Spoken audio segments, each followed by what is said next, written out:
പത്തനംതിട്ട മൈലപ്രയിലെ വ്യാപാരിയുടെ കൊലപാതകം അന്വേഷിക്കാൻ പ്രത്യേക സംഘം. കൊലപാതകത്തിന് പിന്നിൽ വൻ ആസൂത്രണമെന്നാണ് സംശയിക്കുന്നത്. വിവരങ്ങളുമായി സന്തോഷ് ചേരുന്നുണ്ട്. സന്തോഷ്, എന്തൊക്കെയാണ് ഈ ഒരു ആസൂത്രിത കൊലപാതകം എന്നാണ് പറയുന്നത്? എപ്പോഴാണ് ഇത്തരത്തിലൊരു കൊലപാതകം നടന്നത്? എന്തൊക്കെയാണ് കൂടുതൽ വിശദാംശം? വിദ്യ, ഇന്നലെ വൈകുന്നേരം 6 മണിയോട് കൂടിയാണ് ഈ കൊലപാതകത്തിന്റെ സംബന്ധിക്കുന്ന കാര്യങ്ങൾ പുറത്തു വരുന്നത്. ഈ കടയിലെത്തിയ സാധനം വാങ്ങിക്കാനെത്തിയ ആൾക്കാരാണ് അദ്ദേഹത്തെ മരിച്ച നിലയിൽ കൈകാലുകൾ ബന്ധിച്ച് വായിൽ തുണി വിരികി മരിച്ച നിലയിൽ കണ്ടെത്തിയത്. അതിനെ തുടർന്ന് പോലീസിന്റെ അന്വേഷണം നടക്കുന്നുണ്ട്. ഇന്നിപ്പോ രാവിലെ ഡിവൈഎസ്പി നന്ദകുമാറിന്റെ നേതൃത്വത്തിലുള്ള പോലീസ് സംഘം സ്ഥലത്തെത്തിയിട്ടുണ്ട്. ഇന്നലെ വൈകുന്നേരം ഒരു ഇൻക്വസ്റ്റ് നടപടിയിൽ രാത്രി നിർത്തിവെച്ച് പോയിരുന്നു. ഇന്ന് രാവിലെ 8 മണിയോടുകൂടിയാണ് പോലീസ് സംഘം വീണ്ടും എത്തിയത്. ഇൻക്വസ്റ്റ് നടപടികൾ പുരോഗമിക്കുന്നു. അതോടൊപ്പം തന്നെ ഫോറൻസിക് സംഘം, ഫിംഗർ പ്രിന്റ് വിദഗ്ധ സംഘം എന്നീ സംഘങ്ങളും ഈ കടയ്ക്കകത്ത് പരിശോധനകൾ നടത്തിക്കൊണ്ടിരിക്കുകയാണ്. ഇവിടെ എല്ലാ വിധത്തിലുമുള്ള സുരക്ഷാ ക്രമീകരണങ്ങൾ നടത്തിയാണ് ഇത് ചെയ്തുകൊണ്ടിരിക്കുന്നത്. അതോടൊപ്പം തന്നെ ഈ കടയിൽ ഈ ഒരു ഷോപ്പിനകത്താണ് ഇദ്ദേഹം കെട്ടിയിട്ട് മരിച്ച നിലയിൽ കണ്ടെത്തിയിരിക്കുന്നത്.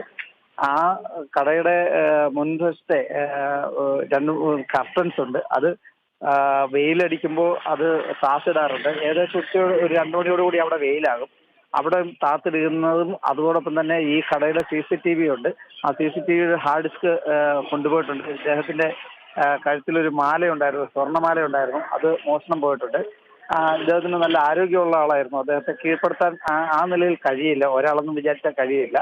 അതുകൊണ്ട് തന്നെ ഒരു 2:30 കൂടി ഭക്ഷണം കഴിച്ചതിന് ശേഷം ഇദ്ദേഹം ഉറങ്ങുന്ന സാഹചര്യമുണ്ട്. ഇതെല്ലാം മനസ്സിലാക്കിയ ഒരു സംഘമോ അല്ലെങ്കിൽ ആളോ ആയിരിക്കാം ഈ കൊലപാതകത്തിന് പിന്നിൽ എന്ന് പറഞ്ഞാൽ വളരെ കൃത്യമായി ഒരു നിരീക്ഷണത്തിനൊടുവിൽ നടന്ന ഒരു കൊലപാതകം എന്ന നിലയിലാണ് പോലീസ് പറയുന്നത്. അതുകൊണ്ട് തന്നെയാണ് ഇത് വളരെ ആസൂത്രിതമായ ഒരു കൊലപാതകമാണ് എന്ന് പോലീസ് ഇപ്പോൾ ഒരു പ്രാഥമിക ഘട്ടത്തിൽ പറഞ്ഞുകൊണ്ടിരിക്കുന്നത്. എന്തായാലും പോലീസിന്റെ പകൽവട്ടത്തിൽ മാത്രമേ മൃതദേഹം എടുക്കാൻ കഴിയുള്ളൂ എന്നുള്ളതിനാൽ ഇന്നലെ വൈകുന്നേരം നിർത്തിവെച്ച പോലീസ് നടപടികൾ ഇന്നിപ്പോൾ രാവിലെ 8 മണിയോടുകൂടി പോലീസ് പുനരാരംഭിച്ചു. നമ്മുടെ ഡിവൈഎസ്പി നന്ദകുമാറിന്റെ നേതൃത്വത്തിലുള്ള വൻ പോലീസ് സന്നാഹം തന്നെ ഇവിടെ ഉണ്ട്.